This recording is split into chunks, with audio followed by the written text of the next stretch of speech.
Welcome to Under the Hive of Madness. I am Ryan the Goblin King, and today I am joined by Marky. Hey, what's going on, everybody? Beast. Hey, everyone. And we are graced with the immaculate presence of the God Emperor Kevin. Hello. On this episode, we're going to take a couple of steps back and look at a brief history of the entirety of the 40k timeline.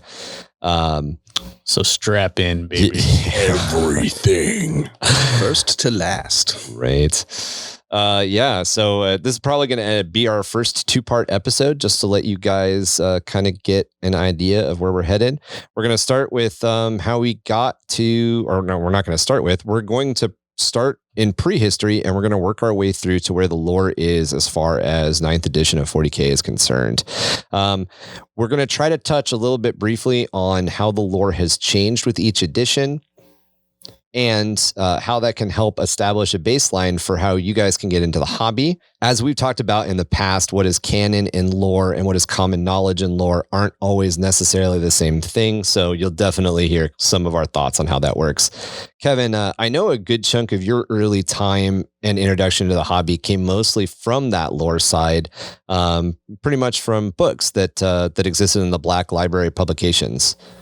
Yeah, I started with Gaunt's Ghosts and Eisenhorn Ravener. I picked up all of those in one trip to Barnes & Noble. I just kind of was like, all right, this one, and this one. That's a pretty big. Get all the. Oh yeah, it was a fat stack. Oh yeah, but it was so books are great. Huge. Oh yeah, it was the omnibus, so they're 3 or 4 inches a piece. Fatties. Dude, 6 books Oh my gosh. It was gnarly, and I just deep dived, plowed through them, just all of them like one after another, back to back to back.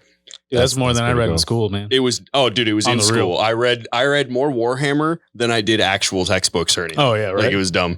Yeah, like I just made my girlfriend she read the book, and then I was like, "What's the answer to the test?" She's like, "Rockhammer." I'm like, all right, gotcha. All right, gotcha. Purple monkey dishwasher. And then so from there, and then that's when Dawn of War came out, and then that's when because this is all like before there was any lore channels. Like nobody had a YouTube channel where they broke this down. Like it was. This is in early, or if they did, it was trash. Oh yeah, like no offense to anybody that started out. Like honestly, I don't think because that was like the birth of YouTube. So there wasn't. Oh yeah, totally. Because I went to I learned about it in middle school, and then I started really getting the books in high school. I mean, MTV still played music videos, and radios still were radios. So, right. Yeah. Like you had a cassette tape, Be Kind Rewind. Like it was old. That was pretty cool. B-side. It definitely opens up, and that's a lot of that canon conversation that we did talk about in our first episode, where like what the canon lore is and what the lore as far as the bag is. About canon? Oh yeah, and like What did I tell you about Cameron? I'm gonna shove you into the cannon and shoot you out. Let me tell you. So like Dan Abnett was one of the original writers, and he's the author who wrote those books. So he was actually, I remember reading a little excerpt, and it was one of his kind of jobs to flesh out a lot of those details that weren't known about specifically like Imperial Guard. So he was I think he was the one who coined the term Voxcaster for their radio. Oh, okay. Cool. He was the first one to kind of like implement it because nobody had written that book yet. So it kind of fell on him. So like I got a lot of those cool like early exposure to like in the early set of the lore. Cool. We actually have some quick clarifications. I made a mistake just kind of talking about some of the Eldari lore. I mentioned that the War in Heaven was an event between the Necron-Tyr and the Eldari. That isn't 100% correct. The War in Heaven was actually between the Necron-Tyr and the Old Ones. Yeah, the Eldar were just a part of it. Created so they could help fight. Yeah. The Old Ones come up a lot in a lot of the like kind of ancient lore tidbits that G-Dub drops. They're kind of like a mythological forerunner race. With the reemergence of the Necron specific lore, they're being woven a lot more directly into things. They're actually revealing a lot more about the Old Ones. It's speculated in the universe that the Old Ones seeded most of the galaxy with life. Mark just mentioned they specifically created the Eldari and the Kork, which are forerunners of the Orcs, the Kork, to fight against as like living weapons against the Necron-Tyr. The Old Ones didn't really lose. They just kind of went away. And the Necron-Tyr obviously went through, they died out in the biotransference and became what we know as the Necrons today. And at that point, the Eldari inherited the Webway, as well as the remnants of that Old One empire, and kind of became the stewards and rose to prominence. And the orcs devolved into the the Krorks devolved into the orcs, and right, they lost Eldar their went like away. super technology. The Eldar did that orgy. And Necron went sleepy. Bye. Yeah, Necrons went into forever sleep. Dude, tell me about it. I'm tired.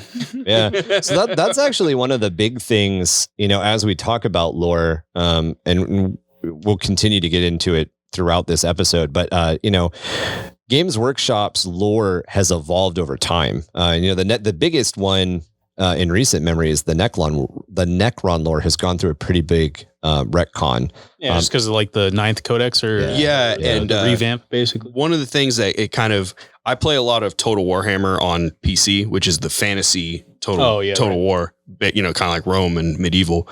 But in that they have the Tomb Kings, and it seemed like when they rewrote a lot of the Necron lore, they borrowed, a lot of their original inspiration from the fantasy. And like how I had mentioned at some point also that Karl Franz and Gilliman have a lot of parallels. Right, yeah. The Necron parallel straight to the Tomb Kings. Oh, that's dope. And there's like different dynasties of Tomb Kings. And they applied that kind of like GW transfer stamp art over here onto the Necrons. Yeah. They started all recycled it. bits. Yeah. So it's kind of interesting that you mentioned that, because the old ones in Warhammer Fantasy Battle are the Slann, and the Slann are part of the lizard folk. Right. So there was a time, and this is like second or third edition, where the Warhammer Fantasy Battle world existed in the Warhammer 40k world. That is no longer true. That's been retconned out, which saddens me. Yeah, I would have really loved if that was the case. When I got into Warhammer, that was what I knew. And it's funny because I screamed it. I said it to myself a second ago. I knew it.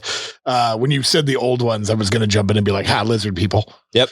The Slann, dude. The really funny. people are they descendants, or are they just a worshiper of the Slann? They're just kind of a worshiper of the Slann. Okay. The Slann the Slann occupy that kind of like quasi old one in Warhammer Fantasy Battle. They're essentially the old ones is to 40k. But yeah, there's a lot of that crossover, which is cool. But at the same time, where are my squats?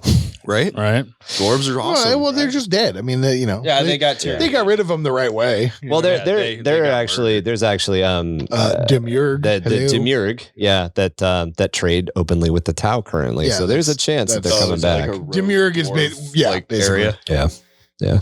What the Tau don't know what squats are.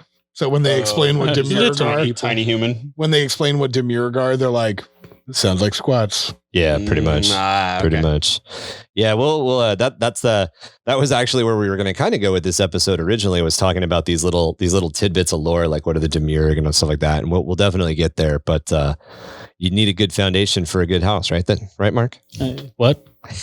Is there no foundation under us? Demiurge? What's a foundation? Oh God. No, this house is just on pillars. Yeah. The pillars of this house. There's a lot of dirt and dead bodies down there, but I mean, I don't know about foundation. They're not all dead. Like the foundation of the empire. Hey. Of, its own men. Every world is a tomb world. And Daddy Boys. Daddy Boys. Daddy Boys. Sleepy dead boys. Guys. So yeah, to kind of dive into our main topic here, Warhammer 40k is the godfather of the grimdark setting. But what does that mean? So to me, that's a big mix of existential horror, gritty science fiction, and war stories. There is a lot of focus on dystopian themes, amoral choices, and kind of the violence that exists in that kind of gritty, war-torn world. In fact, the tagline of Warhammer 40k does very specifically say, in the grim darkness of the far future, there is only war. What does grimdark mean to you guys? So, I mean, it's basically just like what you said. It's the conflict, the just terribleness of it all. Like when I'm reading the books anyways, especially like through Gaunt's Ghosts, like you're just imagining like just it's dark, there's gunfire everywhere, there's dirt flashing, smoke you can't see what's going on. And then there's just this maelstrom of combat happening around these characters. And it's just, there's no hope. It's pretty good. Yeah. I mean, for me, grimdark is like almost mindset. It's a subgenre. Right. Yeah. Like grimdark, like when you think grimdark, you're like, it's so depressing. It makes your life feel better. that is grimdark. At least I'm not there. Yeah, right. Exactly. Like I mean, you talk about like Imperial Guard, and you're like, this guy's fighting for his life every day. Like, there's plants that will fucking eat your brain and turn you into a zombie, and then make you kill your friends. And then and I'm angry on a Monday morning because I got to go to work. Right. But I hey, I'm not getting my I don't have bacteria crawling up my pee hole and turning my wiener into like a Slanesh demonette. It's Grimdark. I mean, turning my penis into a demon. It doesn't sound bad, right? Anyway, I don't want to. Doesn't sound bad. I mean, like that meme that I posted to chat, it was a picture of the guardsman trying to like get across. Dude's literally just trying to cross like a pool of water, and then a swarm of little tyrannid piranha things are trying to eat his ass. Yeah, right. Yeah, just daily life in the guard. You're like, it's like it's not Monday for him. That's Friday. You know what I mean? Like this is his best. Like that's his best day, right? So that's kind of Grimdark for me. Grimdark for me is the physical embodiment of goth kids. Oh yeah, dude, that was totally. I got into this because I was like, "What's the goth Star Wars?" Like that was. Goth. I was like, "What's goth Star Wars?" All right, we got Warhammer. It's goth kids. I mean, like. It is literally like when you're in middle school and high school, when I was younger, there was always those goth kids. And I was like, damn, dude, they got them big boots and they're all into black and pentagram and stuff. And then when I saw Warhammer, I was like, this is goth. This is just goth as F, man. Like, this is what it is. All right, dis metal. Yeah. So I was like, this, yeah, I was into heavy metal and I love goth chicks. And this has all of that in it. So that's what Grimdark is to me. It's demon that booty hole, man. It's goth chicks. It's goth chicks and heavy fucking metal. Yeah. Oh, yeah. It's definitely heavy metal. Yeah. So unlike Star Trek or even something more space fantasy like Star Wars that we mentioned, 40k really does steer into that deeper shadows of the dark alley, putting forth speculations about what might go bump in the night and how much it may want to eat you, as Mark kind of got towards there. Some of these themes that most Warhammer fans like us all seem to enjoy. As you guys pointed out, I'm a huge horror head. I love my monster feature movies. I love weird aliens. I love four-armed empathy. What? Oh, horror. Yes, I'm a big. Is there more R's in there? Yeah, there are. There's a. So I'm saying it wrong. Horror. Yeah, just kind of that grittier side. I already said goth chicks. He did. Yeah, grittier side of space. Like goth chicks loved Lovecraft. I loved Lovecraft. Exactly. So it happened. Oh yeah, all it's spooky elements of Lovecraft are definitely. I am 100% correct. Oh yeah, you are. Oh yeah, goth. There's that whole thing where we all kind of have properties that we're all attracted to. One of them is Battlestar Galactica. Same fucking thing, dude. Don't get me started. Oh yeah, it's that gritty. It's that grittier side of humanity's sci-fi. nuked. We're probably not going to make it. This is the last group of people trying. Yeah, dude, those first like 4 or 5 episodes where there's a fucking body count, not a body count. There's a population count that keeps dropping. Yeah. And like, that's a focus. Planet, like they show a new planet. Yeah. 22 minutes. 20. Yeah. Dude, that fucking episode. Yeah. So, there's that old joke. I'm sure you guys have heard it. Like you talk to fans, right? And fans are like, hey, you're a Lord of the Rings fan. Would you like to live in the Shire? Oh yeah, I'd like to live in the Shire. Hey, you're a Star Wars fan. Would you like to live in Star Wars universe? Yeah, totally. Why not? Yeah, cool, right? You get to fly X-Wing. Yeah. You like Star Trek. Would you love to live in Star Trek? Yeah, that'd be pretty cool. Cool shit there. Yeah, right. Hey, Tom, you're a fan of 40k, right? You want to live in the 40k universe? Depends.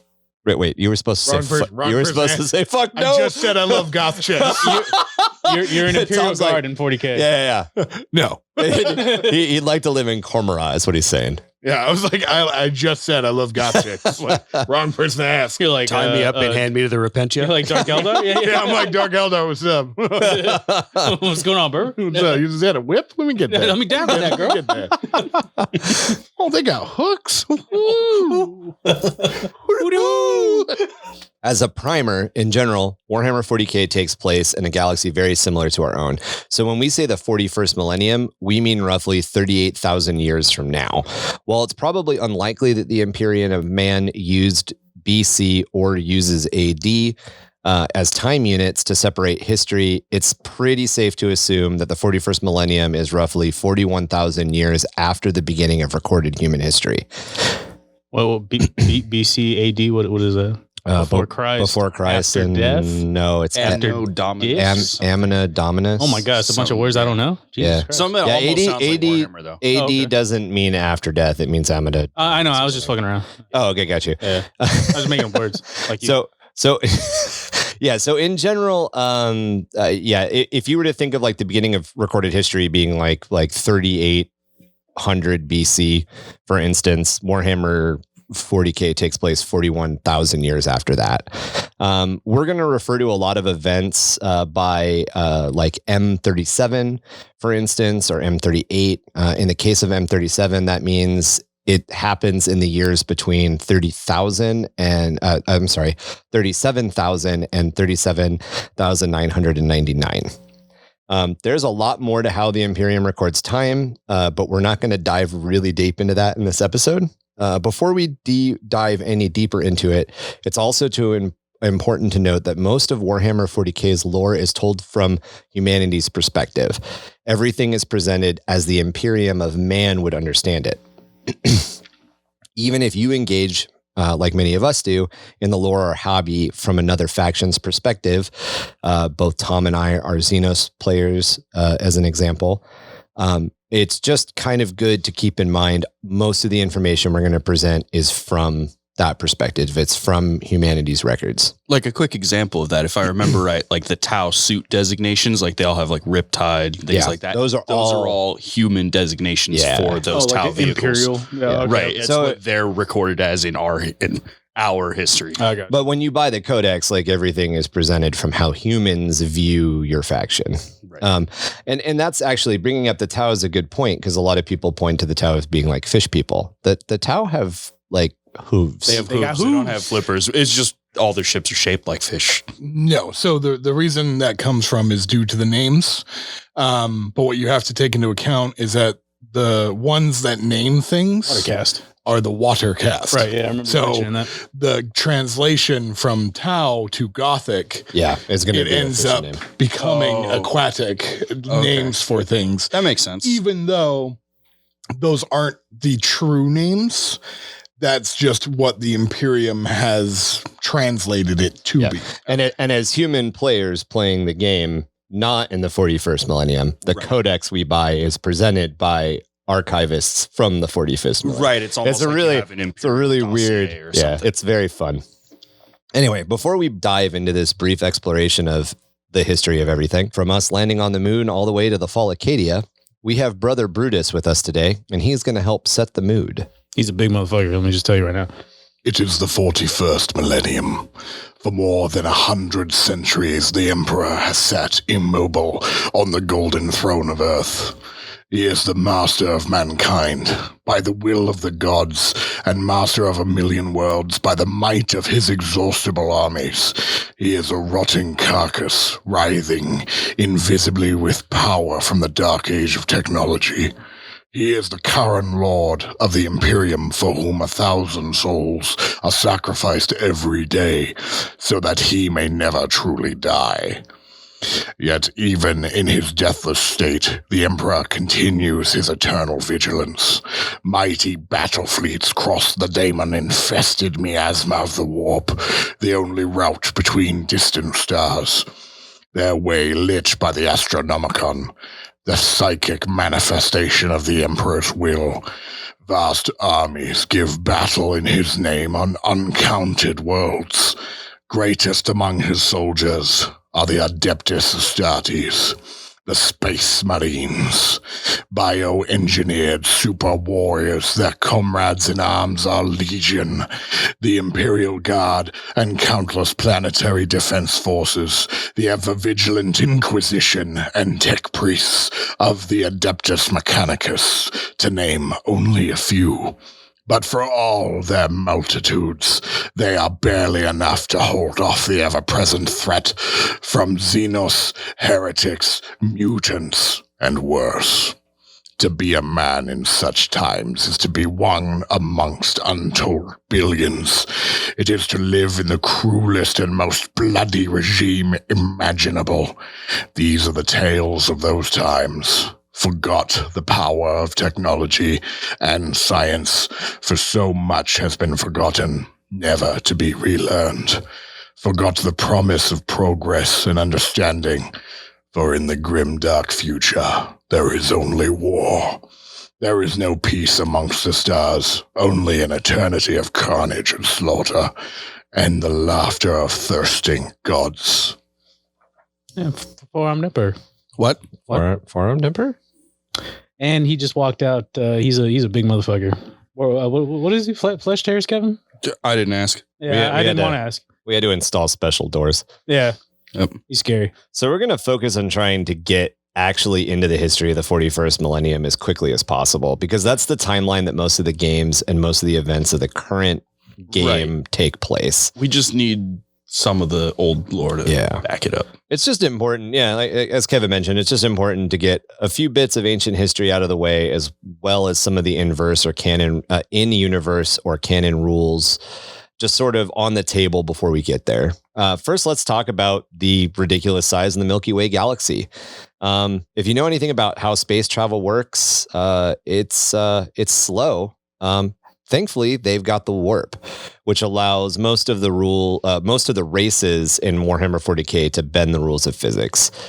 With the vast distances of space in mind, it's important to understand that some of the events are separated and distorted by relativistic speed of light and how that limit is set, broken, and overcome. First off, the warp is another layer of reality. It's a bit like the general science fiction concept of hyperspace. It's removed from the material plane or the observable physical galaxy, and therefore not bound by the same laws of traditional physics. The materium is the material plane, our physical galaxy, and the immaterium is the extra-dimensional space of the warp.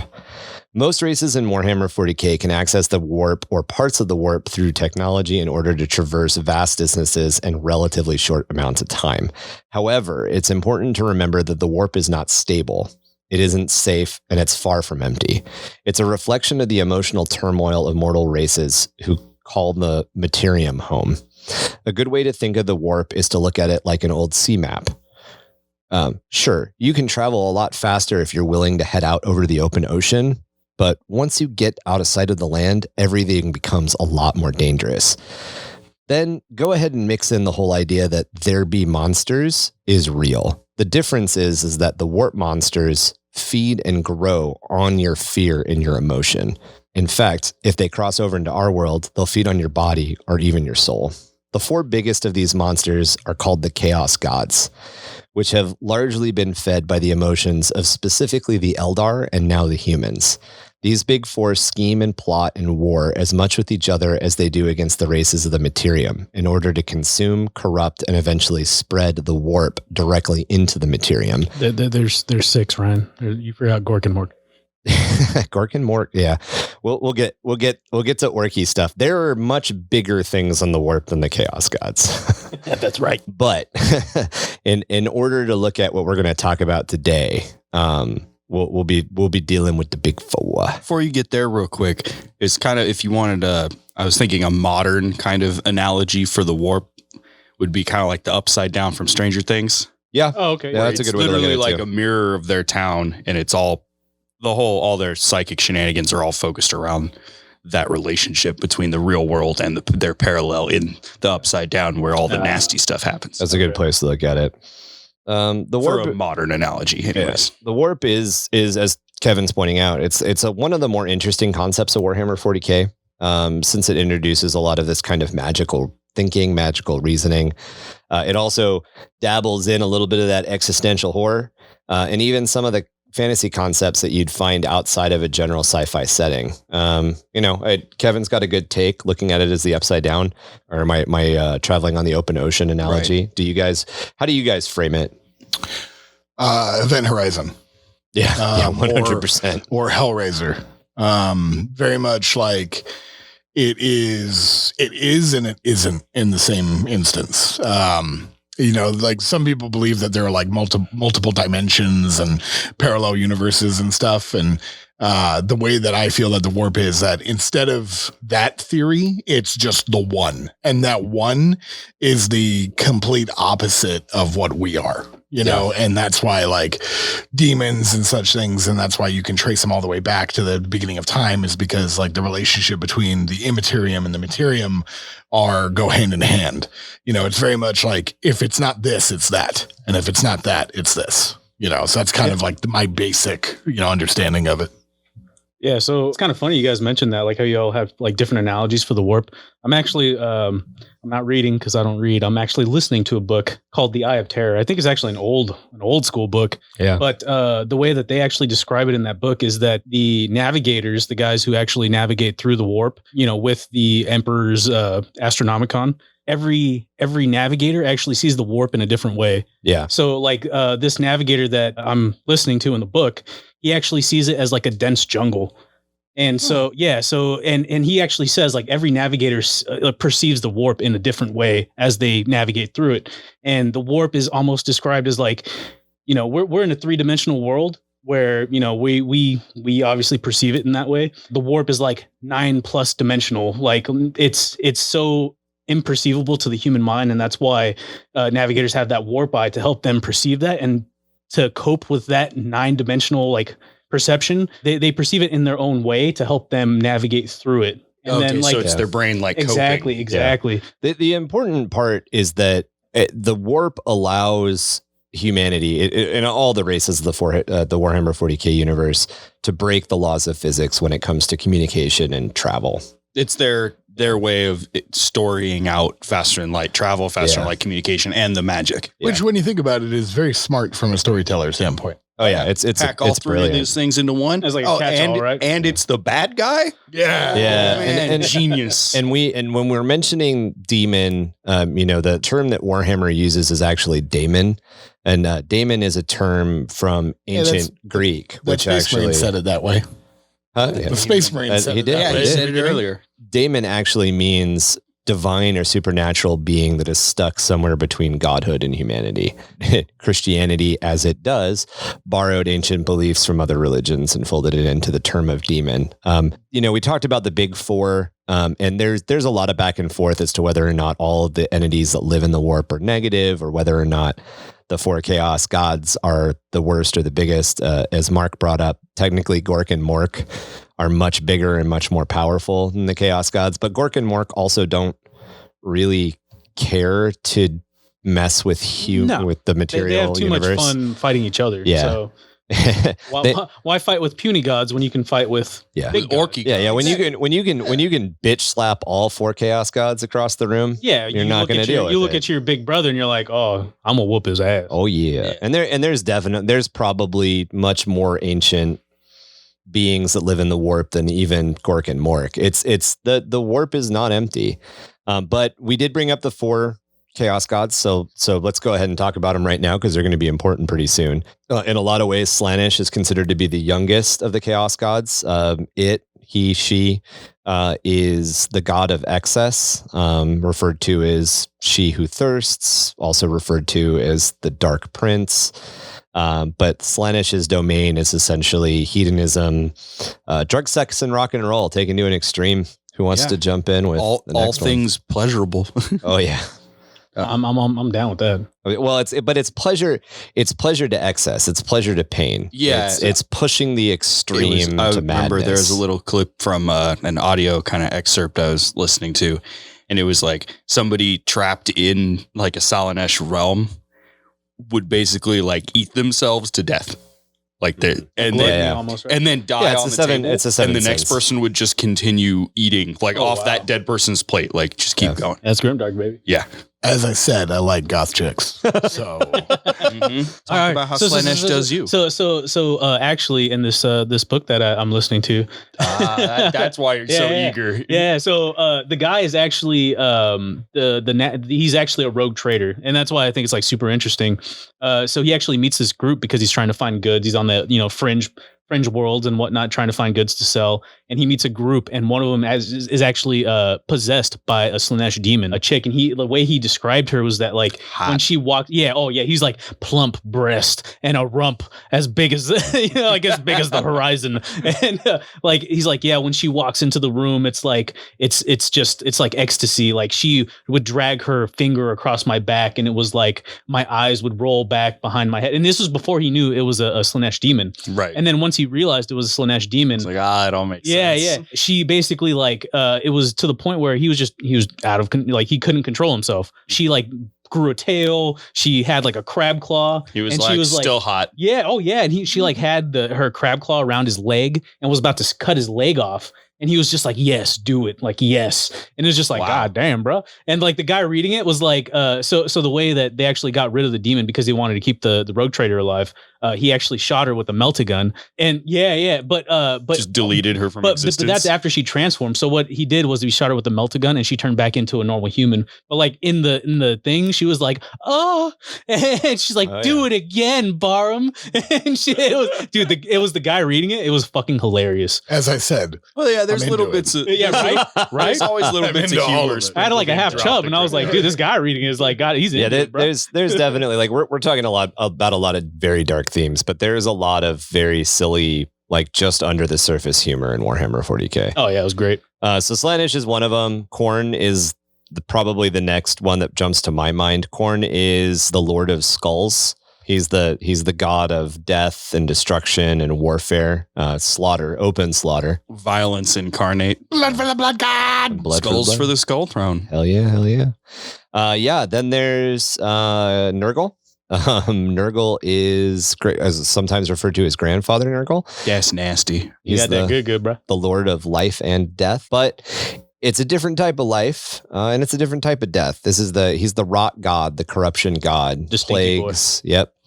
Plagues, horrible things, all of that falls into the things that crawl in and out of your eyeballs, all fall into Nurgle's domain. Yeah, because basically the whole thing of Nurgle is that through his corruption and his like decomposition of this plague and things like that, you are taking life, going through death and returning as new life. Similar to like if you can imagine a mushroom.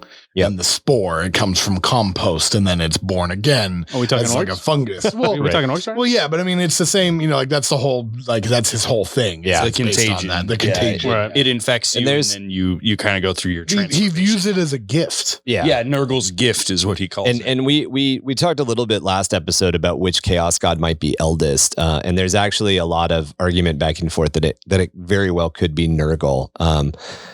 As I had mentioned, he's called Grandfather Nurgle, and Nurgle is actually one of the chaos gods that even believers in the Emperor will openly worship. Like if you're sick, you might pray to Grandfather Nurgle to bring you relief or to bring you an exit. And you may not call him Grandfather Nurgle, but that's Grandpep yeah, and Nurgle, help me out. and there's a lot of that, like obviously anybody praying for relief from like the flu is praying, is at the end of the day praying to Nurgle. Anybody involved in a fist fight is in essence praying for Khorn. Hey, Khorn, give me strength. anybody doing a fat rail off of a Underhive stripper's asshole. a three titty underhive. a Thunder Warrior's asshole. I was like, damn, dude, that's Some dangerous. Yeah, that's I was some thinking- high stress. I was thinking the 3-titted Gene Stealer chick. That Oh works yeah, too. yeah. That's got to be a Gene Stealer model at some point. Oh, The dude, I'm gonna 3-titted do it. chick Oh, from dude, the fucking Total We Recall. literally, Yeah, we literally talked about Yeah, that. I was Oh, we talking did? about All right, making cool. because We I gotta talked do it. about what was it, Ripley, and then Tom's like, I was like, yeah, and then I was also thinking Total Recall, and he's like,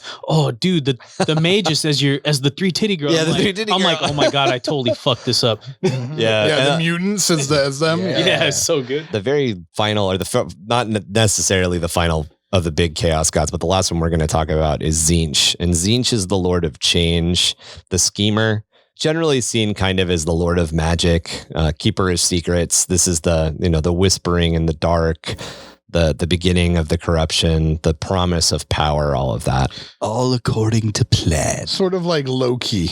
Yeah, very good He's analogy. A little bit of Loki. He's Yeah. actually my least favorite, to be honest. Tzeentch is actually my favorite. Yeah, I'm not a fan, dude. I think he's cool because, like, as a I guess, but as like a timeless being, it would make sense to kind of like weave a bunch of plans rather than just try Yeah. to play. I'm one more plan of for I'm more of the 1,000 like years. blood for the blood god, go in there, punch yeah. people in the dick kind of thing. I mean, my absolute favorite chaos god is Abaddon the Despoiler, but we'll get to that later. Excuse you? Yeah. Yeah. Yeah. The armless. By the way, Abaddon. I know that we're supposed to say Abaddon, but Abaddon. Sorry. Is it really a Baden? Yeah, it's Abaddon. Phenomena. Phenomenon? Phenomenon? Damn it. The Despoiler. The Despoiler. I actually have a huge soft spot in my heart for the Luna Wolves, and therefore the Sons of Horus. So as we're still on the warp, there's a couple of other major issues with warp stuff. First off, it's really unpredictable. As an example, someone might arrive at their destination 25 years before they've even entered the warp, or they may not ever come out of the warp, or they could show up at a completely different destination. This, along with just distance, has generally made recorded history a bitch.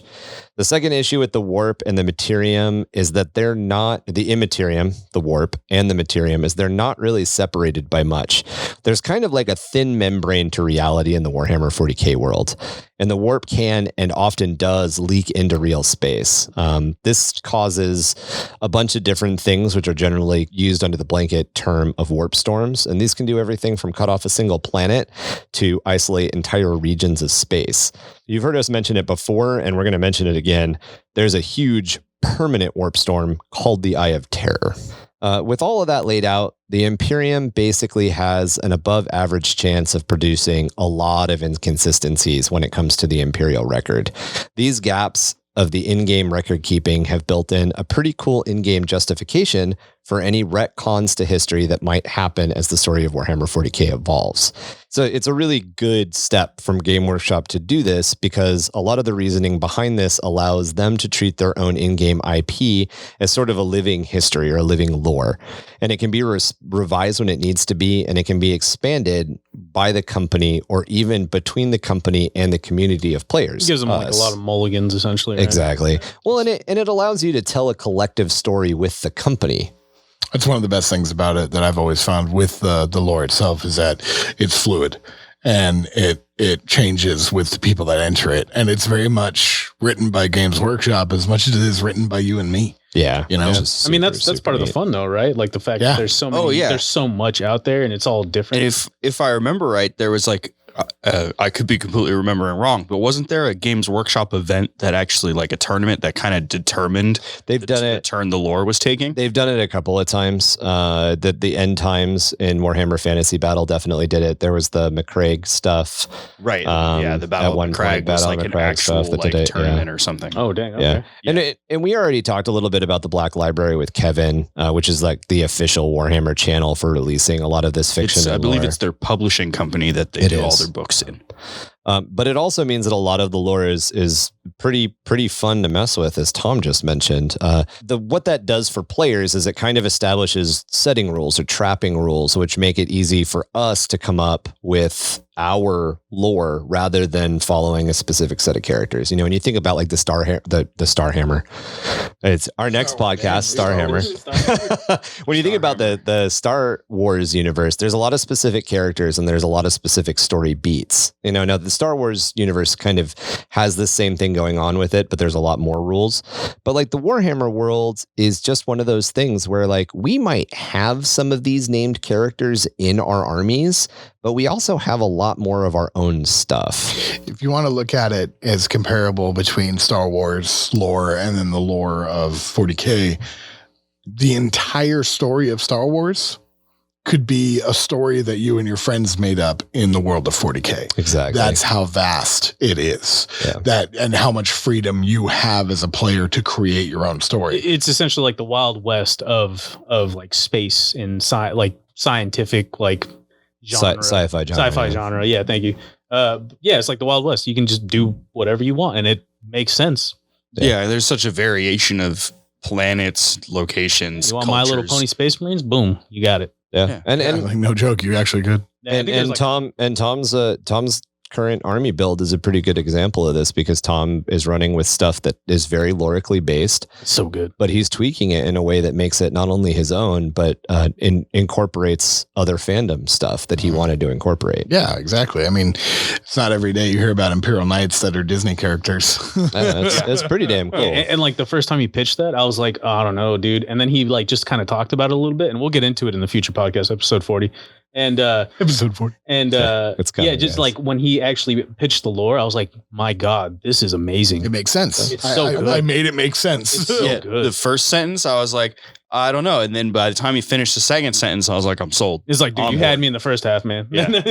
But yeah, I mean, that's a lot of the reason that we actually got together to do this podcast. That's the fun that we take out of the game. And we want to kind of talk about that stuff give new players, give new people that are finding us and are interested kind of an idea and a base, and then just sort of talk about how we tell stories to inspire you guys to tell some awesome stories, and then email us your awesome stories so we can read them too.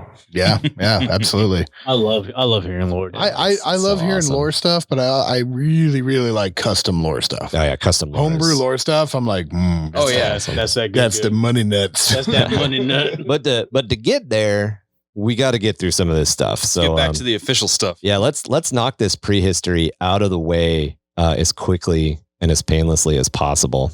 So as mentioned in our clarifications, there was a war fought a long time ago between the Necrontyr and the Old Ones. This is referred to as the War of Heaven, and it happened millions of years before humans even were a blink in a god's eye. It's generally theorized that the Old Ones, as we mentioned, seeded most life in the galaxy, with the Eldar and the Kork being the forerunners of the Orc, both being created as weaponized races to fight against the Necrontyr. Towards the end of this conflict, the Necrontyr died out as a biological species and became the Necron. We'll get into the Necron a little bit in a coming episode, probably part 2 of this one. But for right now, just realize the Necrontyr died out and became the Necron, and that doesn't necessarily mean that the Necrontyr exist anymore, nor does it mean that they're really gone.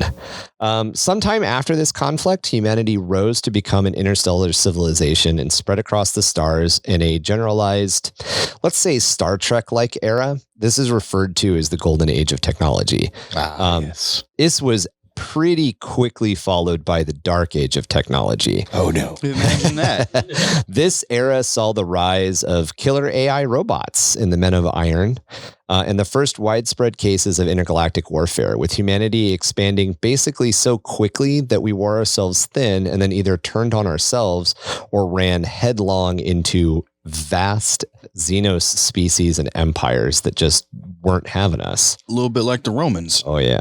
And as that stuff, yeah, a lot like the Romans. Yeah, or Dead Space. Yeah. To be lost. That's Empty. or Dead Space the game.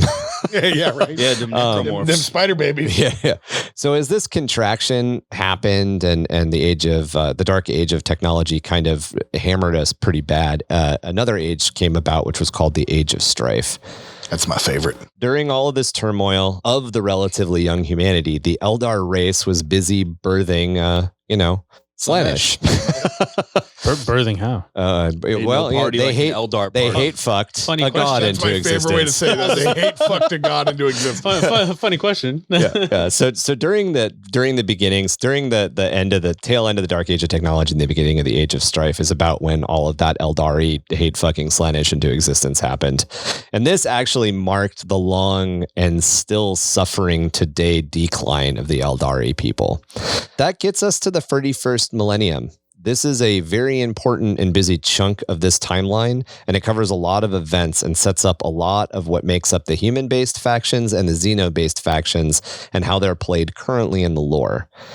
It was in this relatively brief period of history that the Emperor revealed himself, came to power, united Earth in the Unification Wars, reconnected with the Tech Priests of Mars, and then launched a massive crusade to claim the rest of the galaxy in the name of humanity. It was toward the end of this era that the Emperor's favored son, Horus, fell to the forces of chaos and started a brutal civil war that tore the galaxy and humanity apart. Say it ain't so. Resulting in the Emperor's fatal wounding and his subsequent entombment on the Golden Throne of Terra, and the chaos-worshipping side of humanity retreating into the Eye of Terror. Now, there's actually like a cinematic of this, right? The drops. What is it? Drop site Massacre? No. Yeah. Oh, that's just a battle. Oh, Yeah, really? it's just a huge battle. It's like what set it off. What was the one with the So- Ultramarines and Luna Wolves? You're talking about the drop site massacre of Istavan 5. Yeah. That was the there had been no that was You're thinking of Death of Hope, which was a fan-made video right, of that the was- Ultramarines fighting the Luna Wolves. right. and wasn't. that was like the Siege of Macragge or something. Oh, okay. Yeah, so that was Yeah. that was the That difference. was just them fighting. So the Drop site massacre. The drop site massacre is pretty much the first big Horus revealed his hand to the loyalist forces. Now, there's a lot of sources out there, guys, about the Horus Heresy. There's an entire book line in the Black Library. There are podcasts that cover this stuff in a little bit more detail. And we're definitely interested in coming back to this stuff at some point, but we're not going to kind of walk everybody through the Horus Heresy today. Horus turned out to be a bad guy. Yeah. He came back burning his way home. And then the Emperor died. The Horus Heresy itself is multiple episodes of itself. I mean, it is so majority of the books that are out for Warhammer lore, half of them are about the heresy. Yeah, there's 44 books in the Horus Heresy, and I'm currently reading the Siege of Terra, and I'm on the 3rd book in the 8-book planned siege, which is just the siege at the end of the Horus Heresy. They're planning just the siege of the Imperial Palace. Yeah. Also worthy of note is that while Horus was doing his little rebellion, that caused a rift or a schism and its own civil war in the Mechanicum, which is kind of a separate organization from the rest of the Imperium. But it was directly related to Horus and his rebellion, which then resulted in a lot of loss of technology for the setup of the rest of the story. Like the Adeptus Mechanicus, right? Oh, right. The Dark Mech. Yeah. Yeah. Oh, I forgot about that. That is entirely the birth of the Dark Mech. I forgot about them. And you guys will hear a lot about the Dark Mech, because I'm a big Dark Mech guy. That was a bunch of tech priests who weren't happy with their deal with the Emperor. Yeah. And so they sided with Horus. He's like, make me guns. And they're like, no. Well, there was a big, so the Emperor understood the dangers of human curiosity and human technological involvement, and put stops on the Mechanicus on certain types of research they were allowed to do. Because the Emperor basically knew that the warp existed before people knew the warp existed. You know, we take it for granted as players and as, you know, people enjoying the 41st millennium of content that people know of the ruinous powers. In you know, the 31st millennium, the Emperor was hiding all that crap. Oh yeah, I mean, even now, like in the present, present 40k, there's people that never seen a demon. Yeah, and they're like, oh, if you see a demon, the Inquisition's going to come after you. Yeah, and like over. It's well known that the Grey Knights, like just knowing that the Grey Knights exist, then tells you that demons exist, so you get to die. Them Grey boys come up soon. There's a lot. You know, we'll definitely circle back. Let us know if you guys want to hear more about this too, and our opinions about a lot of this stuff, because we'll definitely share it with you as we get deeper into the podcast. But that gets us into the Age of the Imperium. But let's take a second to go over how the Imperium is governed and organized.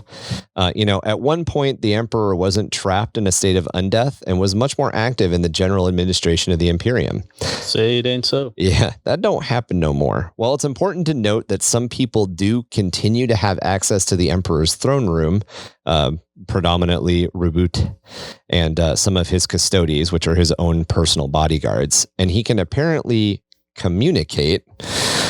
If the Emperor is still alive in that way, his entire presence is really focused on maintaining something that's called the Astronomicon. The Astronomicon is basically a giant beacon that's projected into the warp that is used by the navigator houses and by the astropaths for both warp travel and faster than light communications. Because of this, all of the Imperium is basically governed by 4 main bodies. With the High Lords of Terra governing over the Adeptus Terra, which is the priesthood of Terra, the Adeptus Mechanicus, which is the priesthood of Mars, and the Adeptus Ministorum, or the state church. Now, there's a 4th body that I mentioned, and I haven't named them yet. They're called the Inquisition, and they're the secret police, and they kind of sit to the side and watch over everybody. Nobody expects the Inquisition.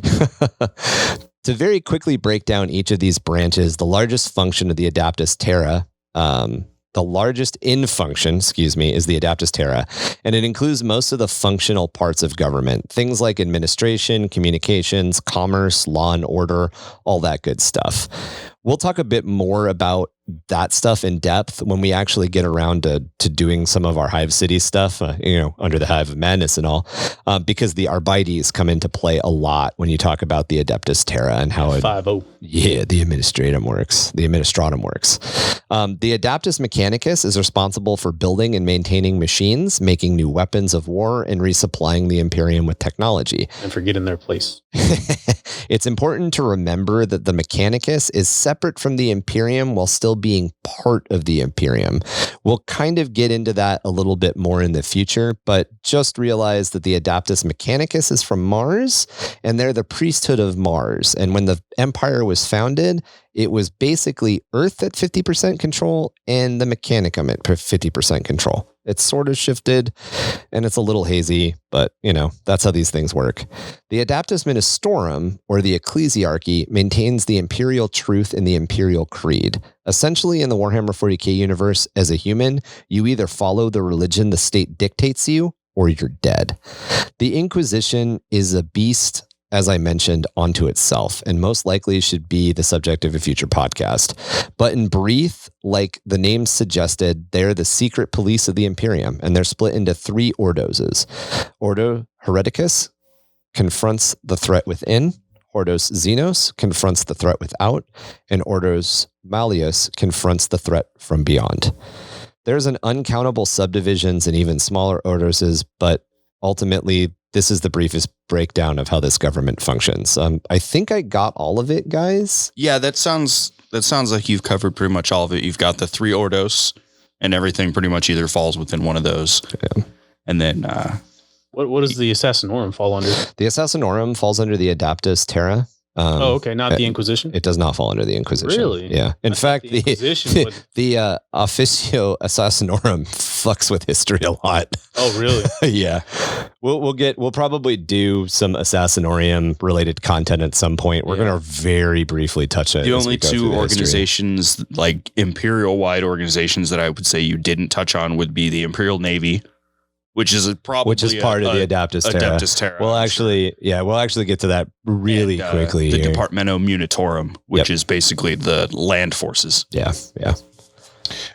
There is something to be said about the Titanicus legions, because they operate somewhat outside of the Imperium. They operate kind of on their own, like forges. The Collegia Titanica is definitely its own beast. It's kind of a separate division of the Mechanicum. Yeah, exactly. And in that you also get into the Imperial Knights and their own home worlds, and more or less how they govern themselves. They govern themselves separate from the Imperium, unless they have 2 different classes. The Mechanicus side and the Imperium side. So the Knights are actually split into where they like honor their allegiances to.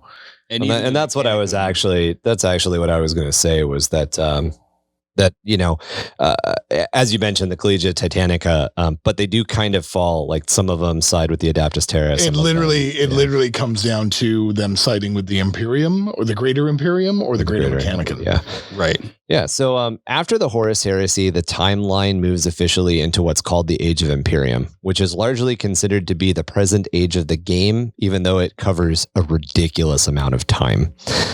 From M31 to M42. And isn't it, with the advent of 9th, that was when it rolled to M32, correct? No, that would be M42. Yeah, so I said M42. I thought you said 32. I think you said 32. Oh, did I say 32? Oh, my bad. I meant 42. So technically, we had 30K, and then the Age of Imperium starts right after 30K. Yep. It rolls forward. 40K is where the game takes place. Yep. And then they officially said that it's rolled to M42. Yeah, and I've always wondered that, just kind of like on the hobby side of this, like when I play 40K, like where are we at with the lore? And that's kind of what generally speaking, when we play a game, when we sit down and play a table game of Warhammer 40k, I kind of always assume, since none of us are, none of us are really playing Primaris stuff. I have always sort of considered, I know you are now, but in our early games, when in our early 9th games, you weren't running Primaris yet and all that stuff. I kind of always just sort of generally assumed that we were running somewhere in late M41. Like 783 to somewhere in the last M41, several hundred years, kind of time right before the Primaris got rolled out. Literally, my entire army was right before, and now my army is basically, when it comes to Tau, has been literally the time before the Great Rip and now. Yeah, and that's where my army takes place. We'll get to the big ripcord. Yeah. The big rip. Yeah, so as you guys mentioned, technically 9th edition, you can make an argument that we're now moving into the era of Indominus, but whether or not the era of Indominus is technically out of the Age of Imperium hasn't really been settled on. Right. It's almost like a sub-age. Yeah, essentially. There's a lot of information about all these eras, but we're going to just kind of try to focus on a lot of the stuff that gets us to the 41st and spend a good amount of time on those actual events. So we're just going to kind of touch on major stuff that help get the game set up. The early Age of Imperium, the time of rebirth, took place between M31 and M32. It was right after the events of the Horus Heresy and the fall of the Emperor. And it deals with a lot of the cleanup that happens after a century of civil war. I'm not Kills a century off a of couple war. characters. It was it was cleanup over centuries because of a relatively short civil war. The traitor legions were driven back into the Eye of Terror. Most of the Primarchs either fell or have completely vanished from the scene. And that's both loyalist and traitor Primarchs. Yep, correct. So it evened it out on both sides. It thinned the herd and brought it back to the... do you guys know, like off the top of your head, who was left? Or like was there no one? At this point, at Sanguinius, Heresy, Russ, Khan, the Lion, and Dorn were all alive. But vanished. So nobody like Roboot, like at this point, That all happened like in kind of what he's saying, the cleanup. They Yeah. started Right. all At kind this- of either falling off or disappearing one by one. At this point in the history, the only one that's really going to matter for a while is Reboot. Okay, yeah. So as we were saying, a lot of the Primarchs either fell off or vanished from the scene. At the same time, the power vacuum that was left by the Great Crusade and its following conflict left this big opening for Xenos races to reclaim their territories once again.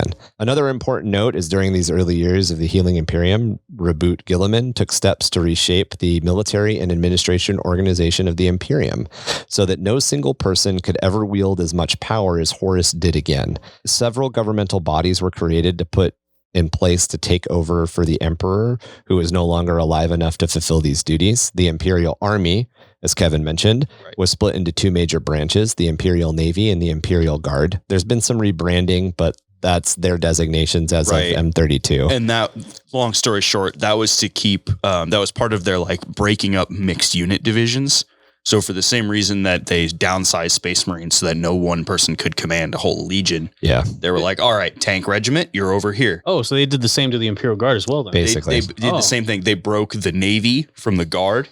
So that way, if a Guard commando or commander went traitor, well, he's stuck on a planet. Which is not no unheard of. Navy, Navy to take him anywhere. Yeah, you basically If a Navy commander went rogue, well, what's he going to do? Land? Yeah. Like, they basically made sure to further subdivide this stuff into like these independent bureaucracies. and that way they would have to work together to be able to achieve anything major. The last big part of this was the creation of the Codex Astartes, which divided the loyalist Space Marine legions into Space Marine chapters, which were set to be no more than 1,000 Marines apiece. Remember the power vacuum that we were talking about a little bit earlier? Towards the end of M32, there were suddenly orcs. We'll get a lot deeper into the beast and various major wogs in a later episode. The old foe. Oh yeah. I love orcs. The forging came next. How can you be a Warhammer fan and not love orcs? Right. Like it's all the ridiculous things that like people do, but cranked up Turned to to 11. That's what's up. And then we just do it cause. Like it's cranked up to 11 just cause.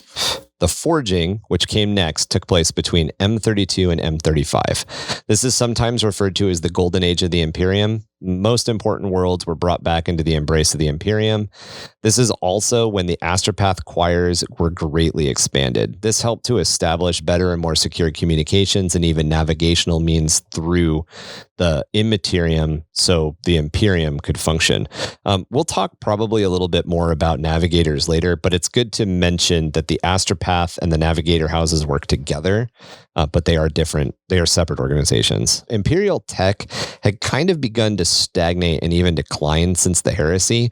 And it's during this time that there was the rediscovery of a lot of STCs. These are standard template constructs. These have been thought to have been lost or even were completely unknown of since the dark age of technology. It's also during this time that the religious beliefs in the emperor came to a fever pitch, and it was no longer easily ignored.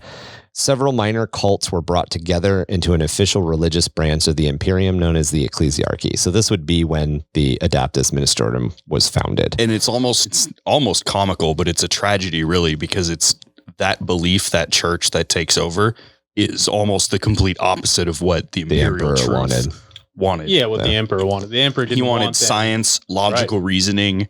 Not a religion around him. Right. He wanted to be based off fact. And we'll find out why.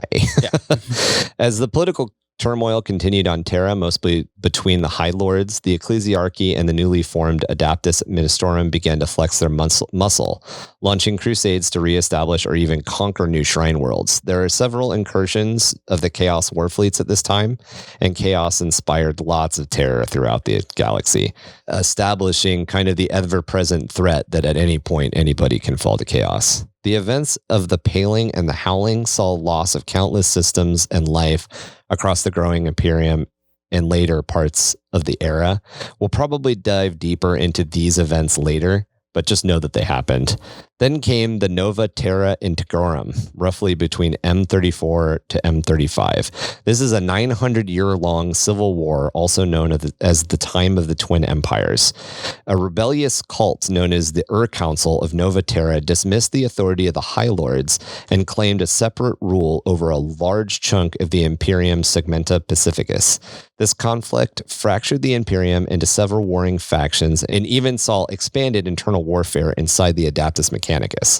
After almost 1,000 years of low-grade conflict and civil war, it was the politica Macatian of the Ecclesiarchy that united the Imperium once again and led to the overthrow of the Council and the reestablishment of the High Lord's authority over the entirety of the galaxy under the Imperium. However, it also dangerously increased the power and authority of the Ecclesiarchy. Finally, the 21st founding, or the Cursed Founding, marked the end of this era. This is the largest founding since the second founding, which is when the Codex Astrates was adopted into rule. This founding was marred by attempts of the Mechanicus gene editors of Incuba to create a better space marine, the Homo sapien novus, which would have been kind of like a Primaris, but it failed. Their efforts, originally built to fix some of the gene mutations of the Space Marines, just ended up making it all worse. Most of these mutations pushed the acceptable limits, and the Inquisition and the Grey Knights were often called in to deal with it. As we've mentioned before, when the Grey Knights and the Inquisition come in to deal with stuff, people die. It's bad. It's not a good look. Those are most of the major events from this chunk of time. Anything you guys wanted to add before we move on to the Age of Apostasy? Is this kind of like the time that the Adepta Sororitas was created? Nope. That's coming up. That's coming up. Okay, That's coming That up. was apostasy, yeah. Yeah, that's actually the very next thing. And then, Okay, gotcha, yeah. real quick before is this what we were talking about with the beacon and the calling in the nasty bugs? Is that this? The Tyranids. So there We were talking about how it's kind of vague on the year specifically. The call of the Tyranids and the waking up of the Necron are very much treated as things that the Imperium as a wide whole knows about now in M41. But part 2 of this episode, we're going to talk about that stuff specifically. So we'll kind of refer back to some of these eras. But for right now, that stuff kind of falls into all of and this is why. Nobody knew when it happened. Yeah, that's the whole thing. That stuff showed up and no one knew what was going on. The dude basically, long story short, dude hit a button, crazy shit happened. He's like, all right, cool, I'm gonna go home now. And then 1,000 years later, everybody's like, oh shit, we turned on the bug. Basically what happened was somebody turned on the lamp and the moth was like, lamp? Yeah. I love lamp. I love lamp. Lamp is life. Lamp is life. And then it ate 3 or 4 whole lamps before anybody knew what was going on. Yeah, and then there was a crazy inquisitor that fucking murdered and you know how when you do a fire break and you burn down part of the forest so the fire can't come forward. Oh right. So there was an inquisitor. I can't remember his name. Yeah, but there was some inquisitor that was like, "What if we just kill off an entire swath of planets? Then they will have nothing to eat to get to us." And the Inquisition was like, "Do not do that." And he's like, "Do that? Okay, I got it. Already done, boss." Yeah, Grimdark. Yeah. We'll talk about him. I imagine at some point. Yeah. So next, talking about your worst day is a Monday at work. Well, these guys, they lost their whole planet. Exterminatus. But I also wanted to just say this again. This is why I wanted to kind of do these episodes because, you know, people try to like, you know, look at lore and like where to start, or like okay, I'll start with 40k, you know, the 30k heresy. Like I really like all this getting laid out because it's like, oh, okay, that's that. Now I understand. Like this is when it happened. So and we're moving pretty fast. I mean, again, you know, we just covered M31 to M35, which is like 5,000 years of history. I'm leaving some stuff out, guys. There's a lot more. There's so much more. Yeah, many nuance. Lots of nuance. We turned like a 30 episode podcast into a 1 hour episode podcast because we're getting to the meat of how to get started in the hobby, and we'll definitely come back to some of this. This is all important. Like this isn't the specific lore you'll need if you wanted to start playing, right? But that lore that you will need is based upon this lore. That we just this discussed. is a prequel. Yeah, exactly. Yeah, when you go in and play, you know, when you go in and you watch your first Warhammer 40k movie, you're just like, hey, these are some cool figs. And now we're talking about like you've gotten into it and you're watching the prequel movies. Oh, it's like, but they're really good like, prequel movies. Like you can watch the original 3, 4, 5, and 6, and you're like, oh, this is cool Star Wars. And then, you know, minus the trash that we can talk about the prequels, then you can go back and be like, oh, this is how all that got set up. That's cool. And then you can watch the several seasons of the Clone Wars and be like, oh, they have good writers. Yeah, and be like, oh, okay, I see how all these events set up everything that then happens later. So next we have the Age of the Apostasy. This is M36. There's this. Congratulations, guys. Guess what? Brutal Imperial Civil War. Again? Yeah. Can we just hit a button? Brutal Imperial Civil War. Although this time it's pretty much based around the megalomaniacal machinations of the religious elite who all wish to rule the Imperium themselves, regardless of the belief in the Emperor's divinity. Whole bunch of space popes. Yep. Second only to the level of bloodshed and warfare that was seen during the heresy, this era is marked by the Reign of Blood, when High Lord Gaug Vandire, an insane tyrant, became both the ecclesiarch and the adaptus administrorum of the High Lords of Terra through blackmail, bribery, coercion, and upright murder. Wars of faith became commonplace as he attempted to gather and consolidate as much power as he could. All seemed lost until on the world of Dimamar, Sebastian Thor and his sect of the Imperial Cult, the Confederation of Light, denounced High Lord Vandire as a traitor to the Emperor. Thor gained support and led a crusade, including several Space Marine chapters and a huge chunk of the Imperial Guard forces, to lay siege to Terra again. In the end, Vandire was actually killed by his own bodyguard, the Brides of the Emperor, who were convinced that they had been tricked into betraying the Emperor by Vandire himself. In the aftermath of this conflict, Sebastian Thor was named the new ecclesiarch, and steps were taken to prevent the potential of similar events happening in the future. Most notably, the Brides of the Emperor were reformed into the Adaptus Sororitas, or the Sisters of Battle, to act as the armed forces of the ecclesiarchy. So there's kind of a funny story here.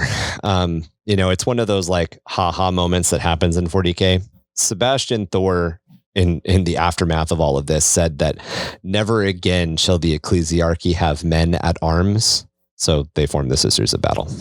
Work around. They aren't men. Yep. This is also This when clearly says men here. men of arms. These are women. Why not children of arms? Why not children? Children of arms? Because children are only good for team weapons like belt-fed machine guns and mortars. Hey, what about orcs? Oh, that's at arms. Yeah, and they're called cherubs. Belt-fed cherub weapons for children. Children, my gun. Yeah, child. Battle children are just called cherubs. So it's also at this time that the Inquisition formed the Ordos Hereticus, which we already talked about. And to give you guys kind of an idea of how all this stuff works together, the Adaptus Sororitas acts as the chamber militant for the Ordos Hereticus. So the Sisters of Battle can go to war on their own on a crusade, or the Inquisition can muster and send them out on an event. Which is usually how they operate. Yeah. And the Ordos Hereticus was kind of formed to like start looking into these religious people and to make sure that nobody ever rose to this like cult leader power again.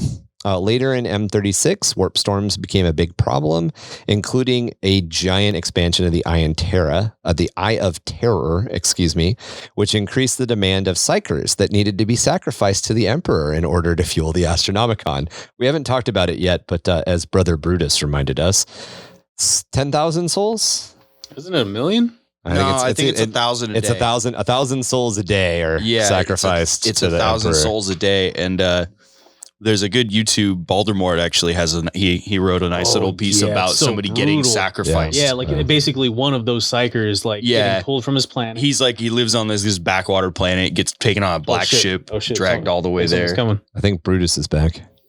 Oh. To be clear, it was 1,000 souls sacrificed every my bad, man. Goddamn. That's a lot of souls, at this time, the black ships increased in number and increased in how they processed psychers. We'll probably talk about the black ships later. Just they're terrible. The Age of Redemption, which was M37, this saw a zealotous flare as loyal followers of the Imperial Truth strode to prove their worth, kind of recapturing and unstaining themselves from the last millennia of conflict. Most of this was by targeting those that they saw less zealous, though. So, basically a bunch of people were like, no, I'm not horribly religious. I'm going to burn you because you're less religious than I am. Also, during this time, the Space Marines and other Imperial forces began a lot of crusades in an effort to push back and reclaim a lot of the territory that had been lost to Chaos, Orcs, and other Xenos threats. The Wrath of the Chaos Sun happened during this time. This was a massive explosion of a Chaos-infused star, which just snuffed out several hundred systems and turned a lot of people into creepy Chaos things. Yeah. The Grey Knights and several Space Marine chapters, along with the Adeptus Sororitas and lots of Imperial forces from the Navy and the Guard, were called into resulting battles. And this actually helped to heal a lot of the wounds of the Reign of Blood, all this working together to kind of overcome this big thing that happened. The High Lords of Terra began a great cull also at this time, kind of going through the ranks of the Adeptus Terra and just snuffing out anybody that they thought was at risk for becoming kind of a second coming of the Reign of Blood. Several other major events take place during this time. There's the Abyssal Crusade, which saw 30 Space Marine chapters that were found wanting in their devotion to the Emperor, sent specifically in the Eye of Terror to reclaim human worlds that had been lost during the birth of Slaanesh. While the Acculsade was a rogue Mechanicus uprising that threatened to cause massive issues, but was quickly brought down. Lastly, there's the Lost Crusade. This was essentially a bunch of young people in the Imperium citizenry who are campaigning for a more tolerant and accepted, almost greater good version of the galaxy. However, on their pilgrimage to Terra, they were lost in the warp. Oh, that's most unfortunate. Shocking. Yeah, we're in the home. We're in the home stretch here, guys. Just checking. Is this still 39? This is M37. Okay. So yeah, next we're going to talk about the emergence of the Tau, which is M37 to M41. That's a Tom special. Oh yeah. In late M37, the Tau emerged onto the galactic scene when they were unified under the concept of the greater good. You guys remember when I just mentioned that a second ago? The Tau Va. Yeah. And underwent a rapid technological development and the rapid technological development into a spacefaring race. The Tau and the Imperium didn't really come into open conflict, though, until M41, when the Ultramarines clashed with the Tau forces around the planet of Malbeda. Am I saying that right? Malbeda? Malbeda. Malbeda? Yep, Malbeda. That's Mo better. Based on these opening conflicts, the Tau and the Imperium, although there were these opening conflicts, I should say, the Tau and the Imperium haven't really clashed as much as the Imperium has clashed with other Xenos forces. A lot of this has to do with the Damocles Gulf and some of the stuff that's coming up now. But at this point, it was just the Tau, the Tau had been encountered about 3,000 years before this, and the Imperium was like, they ain't no big deal. And then all of a sudden they were like, wait, they've got railguns? But even they've got railguns, they're still little fish, big pond. It was they were basically like primitive, so they had like stone axes and things like that. They went from a stone age to a spacefaring age in 5,000 years. Yeah, it's insane. There's the rapid expansion of the Tau Empire also led to many other Xenos races, such as the Kroot and the Vespid, and even several human worlds to fall under the banner of this emerging empire. Govesa. Yeah. So the Waning, which is M38. The Imperial forces at this point are pretty much exhausted and once again pretty spread thin. This is mostly due to the redemption crusades after the Age of Apostasy. And it was at this time that system after system just started to fall to the orcs and chaos incursions. Oh, yes. Leading the Administorum to turn over lots of systems and worlds to the direct control of more Space Marine chapters. This is kind of the time when, when we talk about Space Marine chapters nowadays, when we get into our homelord for our own chapters and all of that, we'll talk about like Fortress Monastery worlds and stuff like that. Before this era, chapters didn't do that. Chapters weren't really given a world. The legions all had home worlds, but the chapters weren't necessarily given a planet. This is that the M38 era is when a lot of that started to happen. And they settled down. Yeah. Had some kids. Colonizing. Put down some roots. So, having purged more than 400 worlds within the Eye of Terra, the survivors of the Abyssal Crusade were like, "Hey, bitches, we back." However, they came back without ceremony. They didn't want any honors and they didn't really announce themselves. And without pausing, the chapter master, Convac Lon of the Vorpal Swords, just declared a saint, Saint Basilius, a false idol. And in less than a standard year, every known sepulchre and shrine dedicated to the shrine dedicated to the false saint had been destroyed. The saint was also executed. His bones, along with most of his relics, all of the books they could find, and thousands of pieces of doctrine, along with hundreds of thousands of his living worshippers, were all placed into derelict bulk hold freighters and launched directly into the nearest sun. That's what's up. Yep. Yeah, we're done with you. Hey guys, That's we're home. what's up. Oh, you want us to Wait. leave again? Wait, what? Okay. There was also an event called the Grim Harvest, which happened kind of in the mid-range of M38. And this is when a great armada of misshapen space hulks drifted out of the warp near Terra. Some of these twisted and fused starships could still be identified as the transports that were carrying the pilgrims from the Lost Crusade we mentioned earlier. The Inquisition is basically still working feverishly to cover up this fleet's existence and make sure that the cargo of mutant and demon-possessed aberrations that came out with it never touched the Imperial citizens. So that basically wraps up everything to where we're going to pick up with talking about the lore of the 41st millennium. I know we're ending kind of towards the middle or the end of M38, but everything we're going to go from forward is pretty much going to be stuff that happened in M40 and M41. That will be part 2. You guys have any final thoughts on this kind of expansive lore dump here? Mostly just because I don't remember the exact time and dates of each one, but by M41, are all the Primarchs pretty much gone? Or did that the whole thing with Dorn going missing in the big fleet explosion, and then Gilman getting stabbed? Yeah, we didn't touch a lot on that stuff. There's the War and the Beast. There's a lot of stuff that we're going to dive into specifically later. But yeah, at this point, Primarchs really aren't on the scene anymore. Right, they've all. We didn't specifically touch on each one's disappearing act, but by this point they're all gone, and that's very easy lore for people to pick up should they want to. Because each Primarch's got a huge story, so we don't want to have to go over all of we'll the in-depth we'll get stuff, into the dibble dabble of all that. By this point they're all gone. Yep. And all the traitor Primarchs or demon Primarchs have kind of awayed themselves. The weird thing with the demon Primarchs is the demon Primarchs kind of show up whenever the hell they want to. Yeah, they kind of poof in and out of existence. The demon Primarchs can be like sent back completely to the warp, but they can't really ever be killed. Right. So Angron, Fulgrim, and Mortarion are the demon Primarchs we know, and Magnus, are the demon Primarchs that we know of in existence now in the game. And they all kind of swoop in and out of everything. Yeah. The one thing I was going to touch up on is just the term Space Hulk for people who don't know. Oh, yeah. Space Hulks are cool. We just glanced off that real quick. Space Hulks are basically, if you imagine how we were talking about ships traveling through the warp, sometimes they get lost. And when they're lost, if you can imagine kind of like if you've ever thrown a bunch of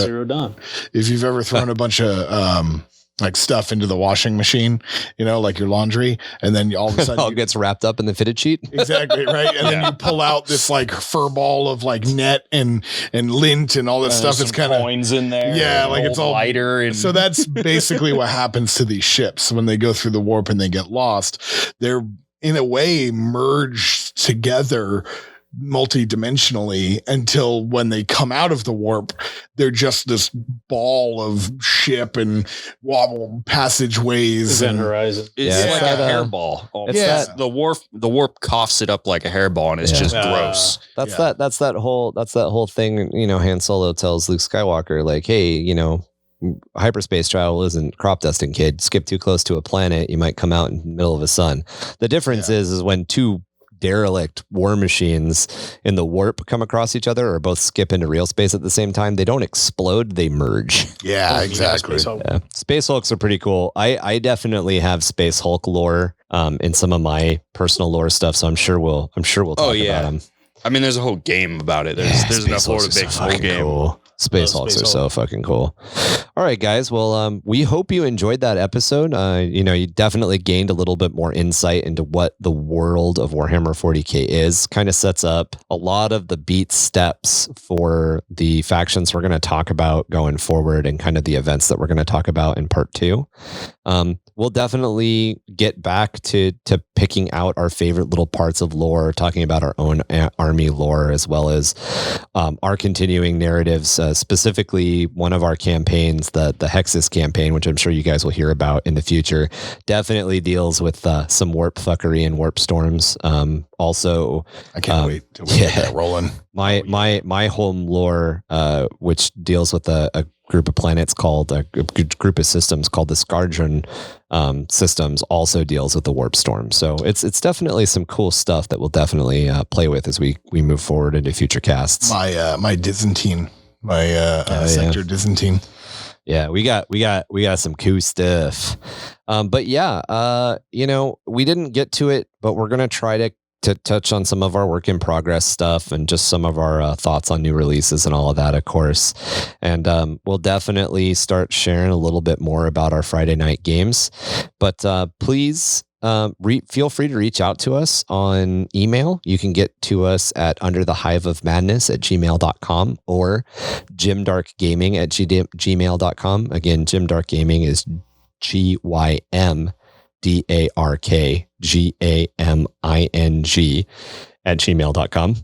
Under the Hive of Madness is pretty easy to spell. That's the name of the podcast. You can find us on Instagram at gymdarkgaming. You can also find our Facebook group under gymdarkgaming, and you can follow us on Twitter. We are diligently working on getting our Patreon up and running, so hopefully we'll have some announcements about that soon.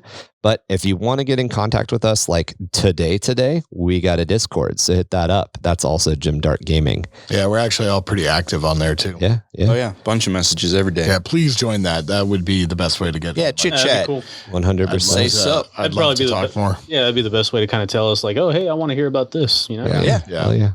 So without further ceremony, I just want to wish everybody a good forearmed emperor. A what?